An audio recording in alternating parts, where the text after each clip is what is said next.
የተወደዳችሁ የክርስቶስ ቤተሰቦች እንደምን ሰነበታችሁ?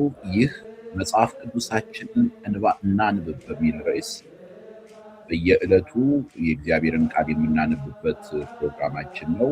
ልዑል እግዚአብሔር አምላካችን በምሕረቱ በቸርነቱ ለዚህ ስላደረሰን ስሙ ይክበር ይመስገን። በአለፈው ክፍላችን ላይ ኦሪት ዘፍጥረት ምዕራፍ 5ን ተመልክተን አይተን ነበረ። በኦሪት ዘፍጥረት ምዕራፍ 5 ላይ የጌታችን የመድኃኒታችን የኢየሱስ ክርስቶስን ሐረገ ትውልድ ሙሴ አስቀድሞ ሲያሳየን እንመለከታለን እናያለን።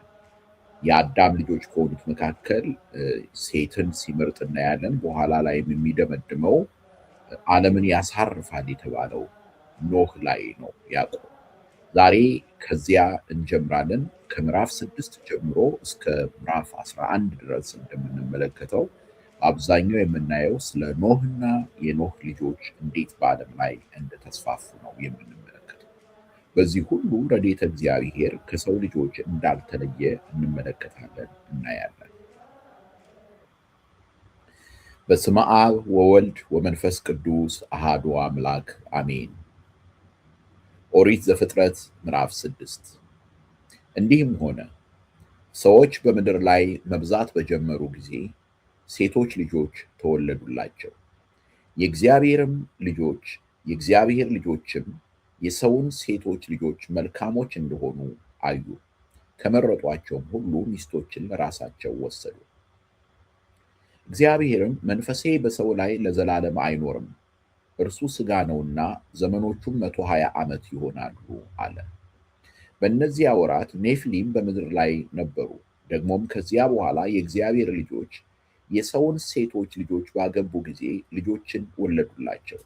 እነርሱም በድሮ ዘመን ስማቸው የታወቀ ኃያላን ሆኑ። እግዚአብሔርም የሰው ክፋት በምድር ላይ እንደበዛ የልቡ ሐሳብ ምኞትም ሁልጊዜ ፈጽሞ ክፉ እንደሆነ አየ። እግዚአብሔርም ሰውን በምድር ላይ በመፍጠሩ ተጸጸተ፣ በልቡም አዘነ። እግዚአብሔርም የፈጠርሁትን ሰው ከምድር ላይ አጠፋለሁ፣ ከሰው እስከ እንስሳ እስከ ተንቀሳቃሽም እስከ ሰማይ ወፍም ድረስ ስለፈጠርኳቸው ተጸጽቻለሁና አለ። ኖህ ግን በእግዚአብሔር ፊት ሞገስን አገኘ። የኖህ ትውልድ እንዲህ ነው። ኖህም በትውልዱ ጻድቅ ፍጹምም ሰው ነበረ። ኖህ አካሄዱን ከእግዚአብሔር ጋር አደረገ። ኖህም 3 ልጆችን ሴምን፣ ካምን፣ ያፌትንም ወለደ። ምድርም በእግዚአብሔር ፊት ተበላሸች፣ ምድርም ግፍን ተሞላች። እግዚአብሔርም ምድርን አየ፣ እነሆም ተበላሸች፣ ሥጋን የለበሰ ሁሉ በምድር ላይ መንገዱን አበላሽቶ ነበርና። እግዚአብሔርም ኖህን አለው፣ የሥጋ ሁሉ ፍጻሜ በፊቴ ደርሷል። ከእነርሱ የተነሳ ምድር በግፍ ተሞልታለችና እኔም እነሆ ከምድር ጋር አጠፋቸዋለሁ። ከጎፈር እንጨት መርከብን ለአንተ ሥራ፣ በመርከቢቱም ቡርጆችን አድርግ፣ በውስጧም በውጭም በቅጥራን ለቅልቃት። እርሷንም እንዲህ ታደርጋታለህ። የመርከቢቱ ርዝመት 300 ክንድ፣ ወርዷ 50 ክንድ፣ ከፍታዋ 30 ክንድ ይሁን። ለመርከቢቱም መስኮትን ታደርጋለህ። ከቁመቷም ክንድ ሙሉ ትተህ ጨርሳት። የመርከቢቱንም በር በጎኗ አድርግ። ታችኛውንም፣ ሁለተኛውንም፣ ሦስተኛውንም ደርብ ታደርግላታለህ። እኔም እነሆ ከሰማይ በታች የሕይወት ነፍስ ያለውን ሥጋ ሁሉ ለማጥፋት በምድር ላይ የጥፋት ውሃን አመጣለሁ። በምድር ያለው ሁሉ ይጠፋል። ቃል ኪዳኔንም ከአንተ ጋር አቆማለሁ። ወደ መርከብም አንተ ልጅህንና ሚስትህን የልጆችህንም ሚስቶች ይዘህ ትገባለህ። ከአንተ ጋር በሕይወት ይኖሩ ዘንድ ሥጋ ካለው ከሕያው ሁሉ 2 እያደረግህ ወደ መርከብ ታገባለህ። ተባትና እንስት ይሁን፣ ከወፍ እንደወገኑ፣ ከእንስሳም እንደወገኑ፣ ከምድር ተንቀሳቃሽም ሁሉ እንደወገኑ በሕይወት ይኖሩ ዘንድ 2 እየሆኑ ወደ አንተ ይግቡ።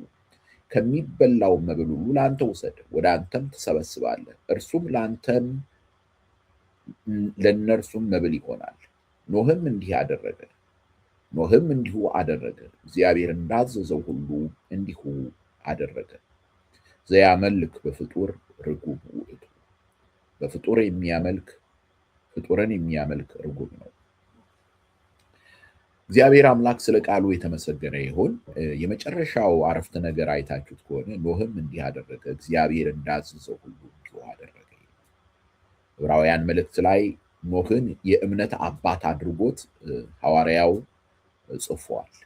ምክንያቱም በእምነት ነበረ መርከቡን የሰራው። ባህሩን ሳይመለከት ሳያይ፣ ምንም ነገር ሳይመለከት በደረቅ ምድር ላይ እያለ እግዚአብሔር አድርግ ስላለው ያን ሲያደርግ እናያለን።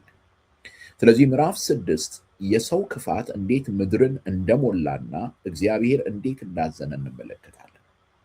እዚህ ላይ አንዳንድ ቃላቶች አሉ። ተጸጸተ የሚል ቃል እናገኛለን። ማለት እግዚአብሔር ሰውን በመፍጠሩ ተጸጸተ ሲል ሐሳቡን ለወጠ ማለት አይደለም። ሰዋዊ አነጋገር ነው። ማለት በሚያየው ነገር ምን ያህል እግዚአብሔር እንዳዘነ የሚያመለክት ነው። እግዚአብሔር በእርሱ ዘንድ መለወጥ የሌለበት ዘላለማዊ አምላክ ነው። ለእኔና ለእናንተ በእግዚአብሔር ዘንድ ያለው ማለት እኛ ያደረግነው ድርጊት ምን ያህል እግዚአብሔርን የሚያሳዝን ነገር እንደሆነ ለማሳየት ነው። ራሱ እግዚአብሔርን የሚያሳዝን የሚለውም ሰዋዊ ቋንቋ ነው። በነገራችን ላይ ሰዋዊ ቋንቋ ነው ማለቴ እግዚአብሔር ያለውን የሚመጣውንም ሁሉ ነገር ያውቃል፣ ያያል።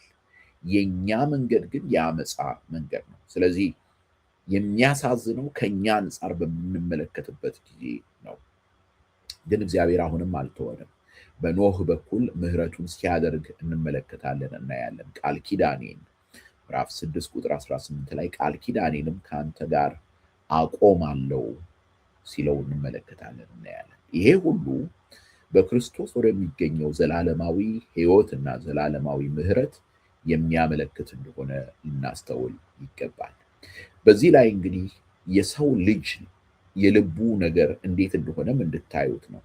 የሰው ልብ ምንድን ነው ለሚለው እዚህ ስፍራ ላይ ምዕራፍ 6 ቁጥር 5 ላይ እግዚአብሔርም የሰው ክፋት በምድር ላይ እንደበዛ የልቡ ሐሳብ ምኞትም ሁልጊዜ ፈጽሞ ክፉ እንደሆነ አየ ይላል። ለዚህ ነው ክርስትናችን ወደ ልብ የሚደረግ ጉዞ ነው የምንለው። ሁልጊዜ ልባችንን ልናይ፣ ልባችንን ልንመረምር ይገባናል። እግዚአብሔር አምላክ አሁንም ወደ ራሳችን የምንመለከትበት ሕይወታችንን የምናይበት ጊዜ እንዲያድለን ቅዱስ ፈቃዱ ይሆንልን። አሜን።